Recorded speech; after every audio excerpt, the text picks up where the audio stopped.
Hello, hello, hello. Thank you guys for joining in for another episode of Brew and Banter. I'm your host, one of your hosts, Ebs, and this episode is going to be a fun one.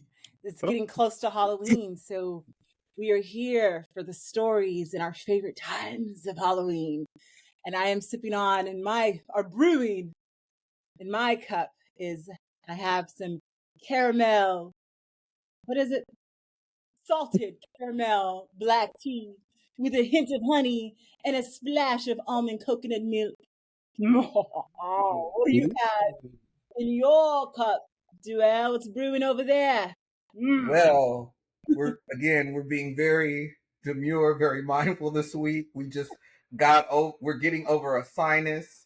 So this week we are sipping on actual tea as opposed to the libations of previous weeks. So we're sipping on what is it? A detox tea from what is it? Who is this people?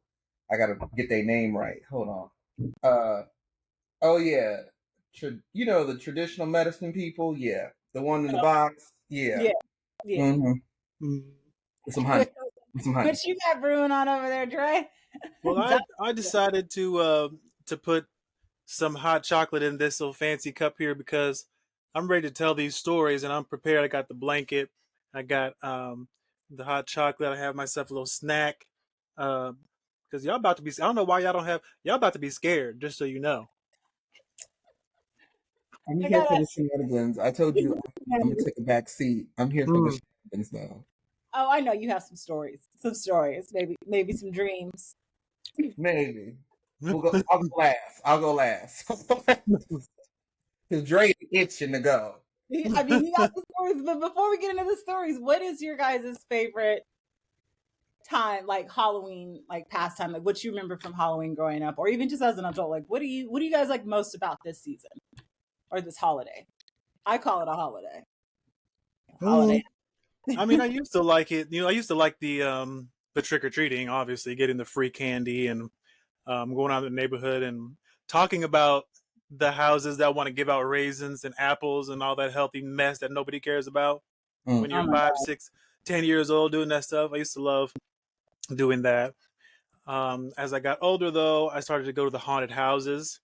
Those were a lot of fun. I used to pick out people that I knew would be afraid, completely afraid, because I knew it was all fake. So I was like, well, it's just a fun time to go out and watch other people be for real scared. And I would pick those people and I would push them ahead of me, and somebody would jump out with a chainsaw and they would literally urinate on themselves. It was the best. Oh my God. Note to self, if you're scared, do not go with Dre to a haunted house. He's gonna put you in front of everything. What about you, Joelle? What was your favorite part of Halloween? Well, like when I was a kid, of course we used to get dressed up and we used to go to the mall. Because the mall would have all the great, like they'd be giving away candy. So in LA, one of the malls that would really do it for us it's called Fox Hills Mall. It's near you. It's near you, Ebony. But me and my mom and like my cousins, we'd all like meet up at somebody's house and carpool to the mall, and we'd go and we'd shake the mall down for for candy.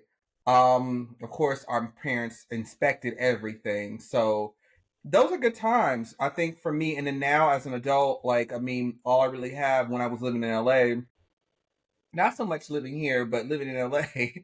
I used to enjoy going to the West Hollywood Carnival every year and getting dressed up. My favorite part is getting dressed up, getting drunk, and then walking home shoeless and eating a bacon hot dogs at like Not the bacon wrapped hot dogs on the corner. at 12:30, 1 a.m. They're the best. You didn't turned up your little, half of your shoe, half of your costume is unraveled, and you just walking back to your car with a bacon wrap hot dog in your hand. It's just the best. Corns, bunions be hurting, fun. Not bunions. Sometimes in heels. 'Cause sometimes I wear heels. Oh my So God. just imagine that. No, those heels would be off. I'd be like, as soon as I get to the club, I'm trying to find a corner to throw my heels, and that's why my shoes would always get lost because I'd be like, I'm taking them off drinks. I'm like, I can't move in these. I'm with y'all. It was candy. Candy with like the trick or treating and going to the houses. That was like my favorite part being a kid. I hated when my mom and them would inspect the candy because they'd only inspect the good candy and then they would eat it. So I wouldn't have any left except for the freaking candy corns and milk. Right. Who likes So candy trash. corn? Oh my I god! know nobody does, but that's Really, what I was. the caucasity of it. Like, why did you leave me the candy corns and the Milky Way? Take all the Snickers and the Skittles and the Twix. And then as an adult now, I found like one of my things that I really like to do is carve pumpkins. I'm not good at it. Yeah, terrible at it. Last year I cut a whole like they had those stencils and I was carving it. Well, I didn't know when you do the stencils and the thing around the circle, you're not supposed to carve that out. And so I had a big hole in my stomach or my pumpkin, but I'm learning. So I wish I had a hole in my stomach. Shoot, that'd be nice. food just falls out. But also my favorite, one of the favorite is the ghost stories and the horror stories and those myths of going into those to the haunted houses and knowing what's the history behind it, or sitting around and everybody trying to scare each other out, which we are going to do on this Wednesday, starting with you, Dre.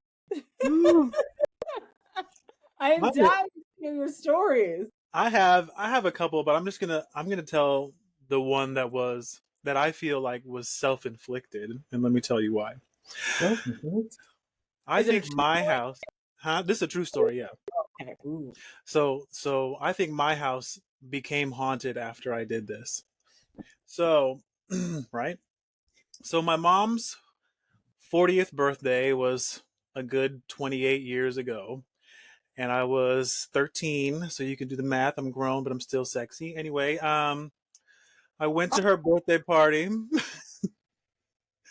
out at County Lake Park. It was a whole big shebang. All the friends were there. The family was there. They had a DJ, all the food. Everybody's dancing, having a grand old time. But I'm 13, so I don't know anything about getting drunk or, really kicking it like 40-year-olds kick it. So I'm walking around the park, looking at the trees and enjoying my time as a fresh teenager. And I found on the ground this bronze ring that was in the shape of an owl. Excuse me. And the owl's eyes were made of amber. And this ring, I need to if I should find a picture of it because it looked so mystical to me. And it may be because Harry Potter just came out and I had just recently watched Bed Knobs and Broomsticks. So I'm thinking, oh, everything around me is magical now. And we're out here in this park with these trees and nature and all that jazz. So I grabbed the ring and I put it on, and immediately I feel like I've gained power. So I'm pointing it at things, trying to zap trees and stuff. But obviously it's not working. So I take it home and I turn back on Bed Knobs and Broomsticks, and I try to do. I don't know if you've ever seen that movie, but there's a part in the movie where Angela Lansbury gives them this thing called the traveling spell, right? And one of the kids gives her a bed knob, and she does the traveling spell on the bed knob. Now she says all she needs is something that can twist, and she suggests a ring. So I'm like, oh, okay, so if the bed knob worked, I could use this ring and put this same spell on this ring, and I could start traveling all over the place. Once again, I'm still 13 years old. I might have been dumb. I don't know. So I go watch the movie, get the words, write them down, light a candle, put the ring next to the candle, just like she does in the movie. And then I say the words, try to travel, nothing happens, right? This is where it gets a little serious. So I go online, realizing that Disney is not providing us with real magical information. And I look for an actual spell. So online, I'm finding all types of witchcraft and wizardry that people believe is true. And at the time, I was like, this is a thing because the TV says so. So I found what I thought was a spell to awaken the powers within this ring. Couldn't tell you what the spell is now, but I lit the candle, drew the circle, all the stuff Jesus says you're supposed to do. I did all of that. Okay. My God. Did all of that. Put the ring in the center and said the spell. Once again, Nothing happened. But when I put the ring on, after I put the ring on and try to travel or try to do something with the ring and nothing happened, I took it off again and put it back in the center of the circle. And immediately I heard this noise. I'm in the garage doing this because it's the darkest, scariest place in my home at the time. Lights were off, but there's this crawl space in the garage. And when I put the ring back in the circle, this crawl space moaned. Okay, it moaned, and I'm thinking, okay, I've heard sounds around the house before. Sounds like it could be the water heater or the dryer is going off or something. So I go and check these possible items. Nothing's going on. So I go back in the garage. Here go to moaning some more. I said, this has got to be some kind of joke. So I go back in the house because I'm not going anywhere near that crawl space because you hear that moaning any louder. But I'm so curious. I come back out into the garage and I go towards the crawl space once again, and once again, the moaning. And then I look inside of the crawl space. Mind you, it's a crawl space. Nothing's in there but junk and cobwebs, and the cobwebs are in there blowing around like there's a whole fresh wind inside of that space. I said, you got to be kidding me. I ran upstairs into my room and shut the door so quick. And I was so afraid to tell my family about what I had done because I was like, I invited the devil into this house. And the devil is in the crawl space and is probably trying to get to this ring. And I need to throw this ring away. So I take the ring because I really thought it was the ring bringing the devil into the house. Took the ring, took it outside and buried it. So I was scared. Came back inside, told the devil the ring is outside. The devil said, in that same crawl space. I said, oh no, it's not just the ring. Maybe it's the circle. I didn't clean the circle well enough. So I cleaned the circle up some more. I'm getting all the Clorox and the Ajax. No, ma'am. No, ma'am. It was just, and I kept doing it for another week, maybe 2 weeks. It felt like a long period of time. I would go into the garage, I would hear that noise, and I would run. It wasn't until I brought a Bible down there, not gonna lie, brought a Bible down there and recited a verse out that Bible that moaning faded away. And I was like, this is, you know what? And this is why Jesus is my Lord right now. Amen. My Lord right now. Hallelujah. Hallelujah. You never told you told you nobody in your family to this day don't even know that you over here bringing demons in the house. Nope, they're gonna hear about it now. I cannot wait till this episode drops. They're gonna be so mad at you. My goodness, they're gonna go off for sure. Someone right now is having some bad jujus because of that ring, and they don't know why. That ring. Yes. And they're gonna blame me for every watch. My family's gonna say, I knew it was because of you that I lost all my money at the casino. Watch. It was your fault I didn't win the lottery. You got 28 years of bad luck because of you. Look, their house has since been sold. It was sold just a few years ago, but you know. Okay, so 25 years. Oh my God, that's whew. Brought the demons. Wow. I brought the demons. Oh my God. I don't know how I'm gonna follow. I'm not into it anymore. I mean, that stuff, I like to imagine that, magic is real and it's fantastic and, glitter comes out of people's fingers and stuff like that, but I'll never play with it again in real life. Not me. Not me. I had a similar story with a Ouija board. And so I think, what grade was I think it was in my sophomore year. So I was like 15. And there was this girl at our school who was letting people borrow her Ouija board. And so we thought it was all cool. And we were like, oh, well, let's reserve it for Halloween because it's Halloween. And it's, because people were actually taking out, can I get it this weekend? Can I get it that weekend? And she was letting us do it. So we had it for the weekend of Halloween. And my friend's parents were out of town or at the casino. So we were like, this is the perfect time to do it. We're about to find out who killed Biggie. We're about to find out who killed Tupac. These are the questions we were asking. So we get to her house. We're like, yeah. I'm like, nah, maybe we got to do it outside because you don't want to bring the spirits inside. So we do it outside in her backyard. Y'all were smart. Yeah, because we were thinking like, we don't want to get the demons in the house. So Mm-hmm. we get the candles. We set the candles out. We're in the circle now. We over here asking stupid questions like the guy I was talking to at the time. Does he like me? And then my friend's asking about the guy she's with. Did he cheat? So then we get into like all this. We say to the. I guess she had told us before we're supposed to say, are you a good spirit or a bad spirit before you start the Ouija board?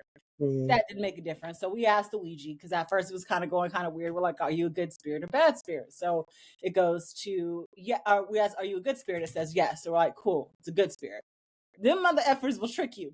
So we're doing the thing. We're asking, who shot Biggie, or we're actually asking like what's the date that he died, and it goes to the date.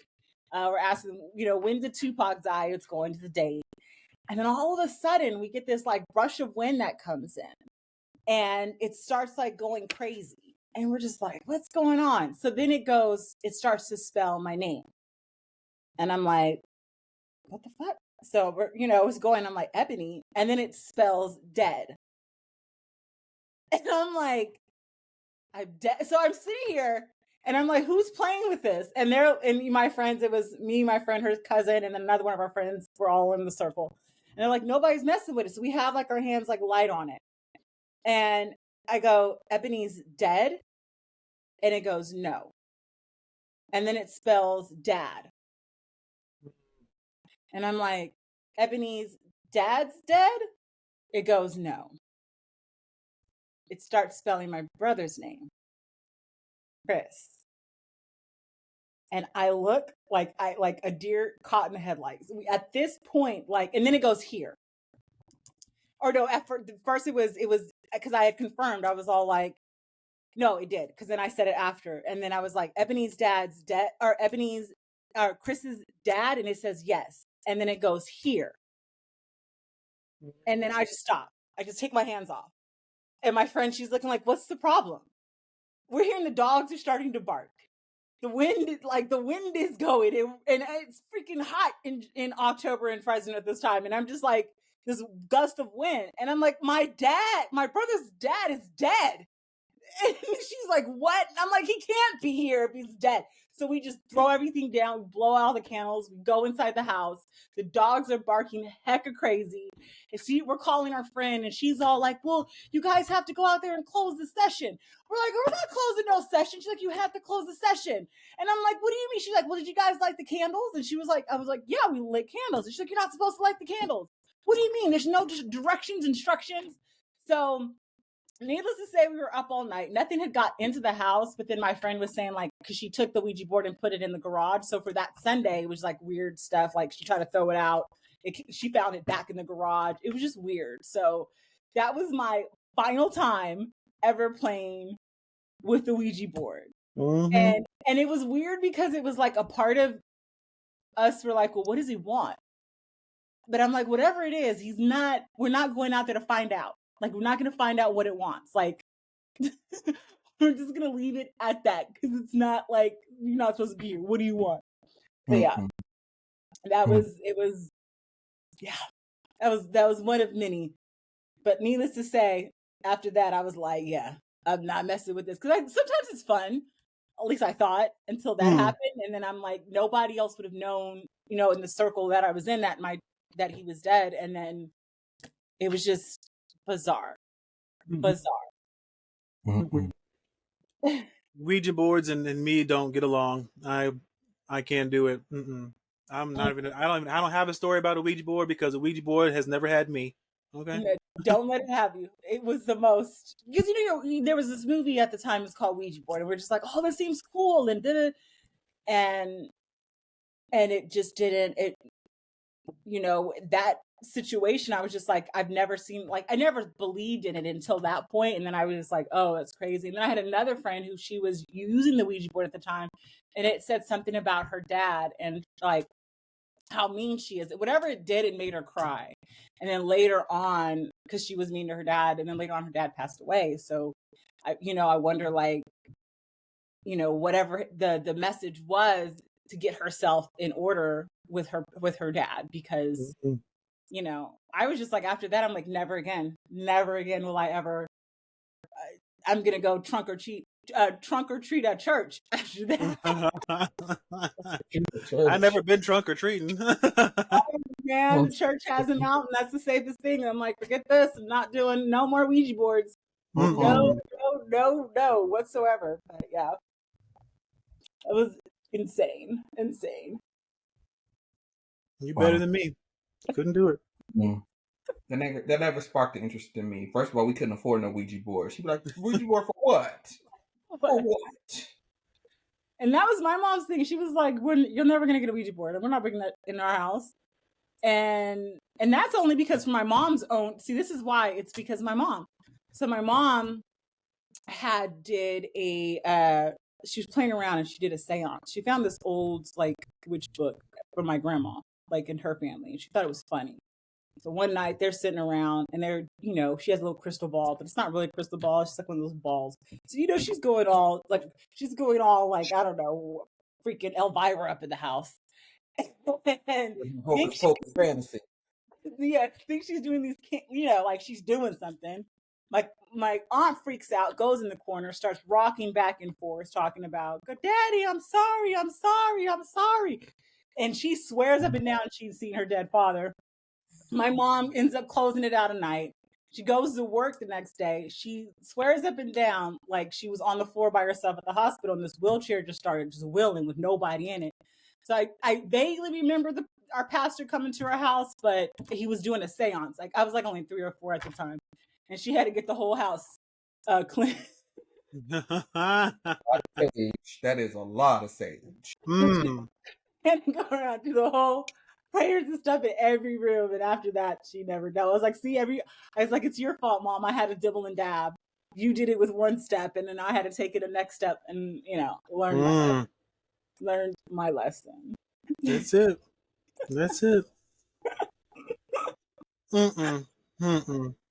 Not for me. No, ma'am. No. Don't So move right. Deal with that. That's what we don't even deal with. The only magic I'm dealing with is black girl magic. We're not dealing with no type of other magic or thing. It's just not for us. It's not for us.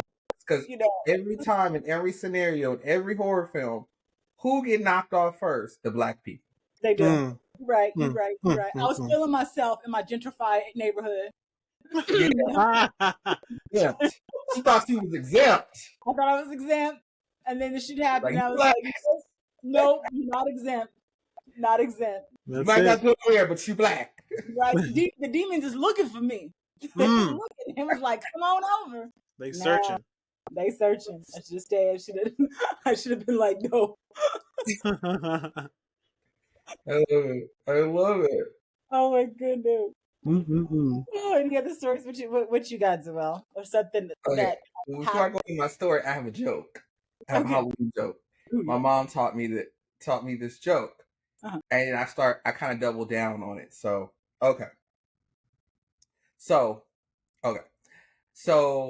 what do you call an uppity ghost? Pause.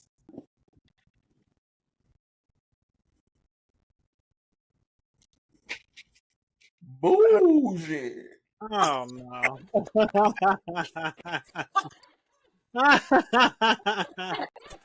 Bougie. Oh my God, that is so cute. And he couldn't wait. Oh, he couldn't wait. He could not wait. You have a story. I had to have a joke. This is what I do.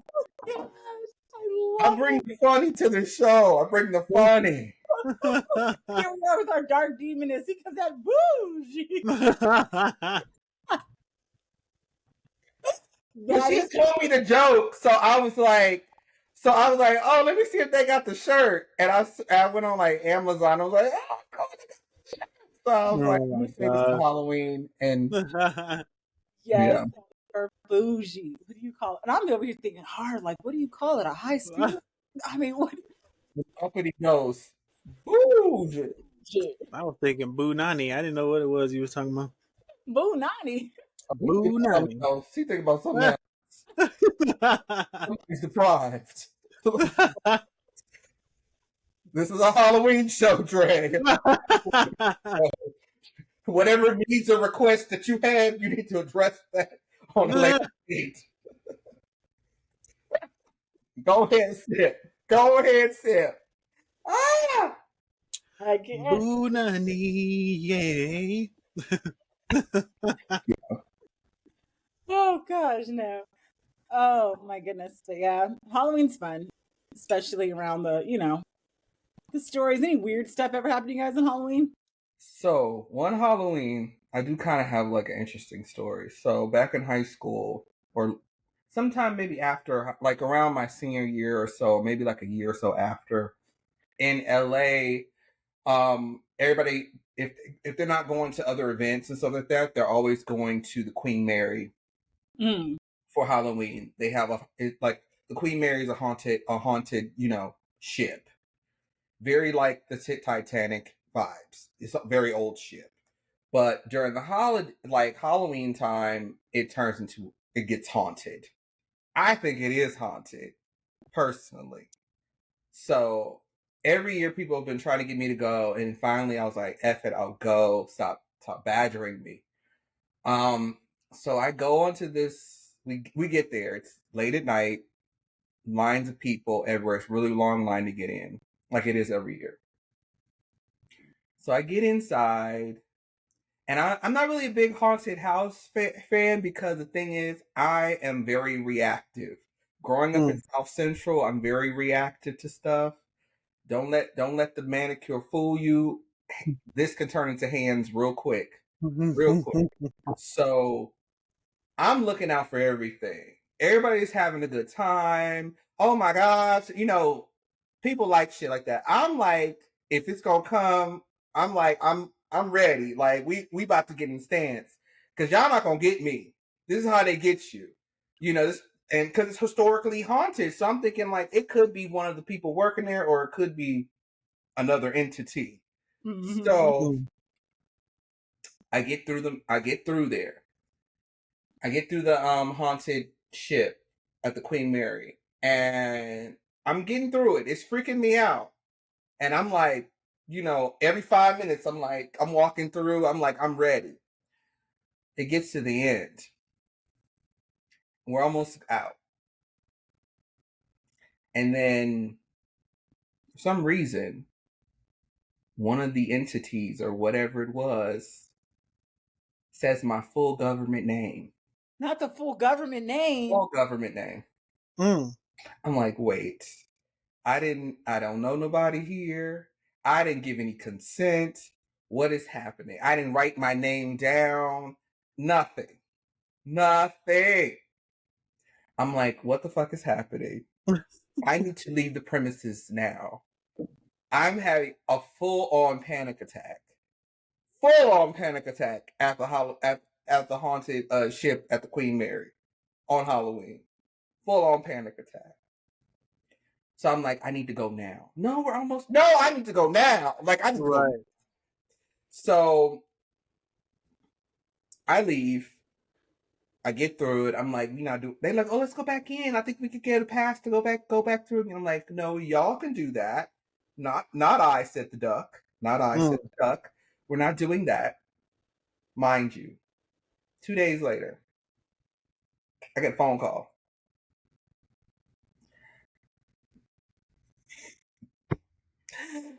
So what if people who works at the Queen Mary haunted ship or whatever was an ex? Mm. So one of the performers was an ex, and they were fucking with me. Oh my goodness. I Oh, thought it was an entity because, mind you, I don't know if you know this, Ebony, but the Queen Mary is haunted. yeah, that's what yeah.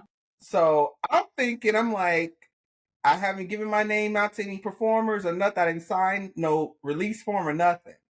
So I'm freaking out like for 2 days, mind you. Like, who the fuck knows my whole government name? Like I said, two days later, I get a phone call from a number that was blocked, and I'm like, wait, what's going on? Obviously, it was blocked for a reason. But he's like, were you at Queen Mary 2 days ago? And I'm like, who is this? Oh, it was me. So and so. I was working the Queen Mary. I was just fucking with you. And I was like, this is why we broke up. You have a full-on tic-tac. Saw you flip the fuck out. Flipped all the way out. All the way out. You think I am animated? In most cases, you have not seen public animated. Full Animaniacs. You gonna say that's why you single now? Click. Like, this is why we broke up in the first place. Play too much. You play too goddamn much. Let them know. I probably would have peed on play with your mama. Don't play with me. Play with your mama. Don't play with me. I most definitely would have peed on myself. I'd have been like, oh, hell. No, because the person, it grabbed my leg, though. Grabbed my leg. It grabbed your leg. Yeah. I would have left my leg. I'd have kicked the heck out of it. I would have left my leg right there in the Queen Mary. A feel. So that's all this. I don't need this leg. Let me just. Right. This leg. Left it there. Somebody get my leg. I'm gone. I think I left my leg in there. Oh, random. That is crazy. That is crazy. Well, I think that does it for our scary story time, unless someone has something else they'd want to share. You got. It's just too scary already. I don't know if we can keep going. I think I'm gonna have to get off under this blanket and go call my mom and make sure she's okay. Oh, yeah. I think I need to get the exorcism done. Myself now thinking about Ouija boards and I'm going to the Queen Mary next week. So yeah. Say hello to Lauren there. I'm like, what's that called? Joelle's name. He's not high. He said, don't be touching on his leg. Here's his cash app. He needs some money for that leg grip you did. Yeah. Back in the day. I'll get some that cash money for all my damages and emotional distress. Oh gosh. Well, that does it for another episode of Brew and Banter. We just wanted to pop in and get you guys ready for that Halloween spirit because it's coming up next week and get you guys in the mood with some scary stories. If you guys have anything you want to share, just follow us on our socials. That's YouTube, Facebook, Spotify, TikTok, Instagram, and Twitter at Brew and Banter Podcast. And yeah, that ends it for this episode. Real sweet and quick, and just let you guys get in that Halloween spirit. Be safe out there, and yeah. Bye. Bye.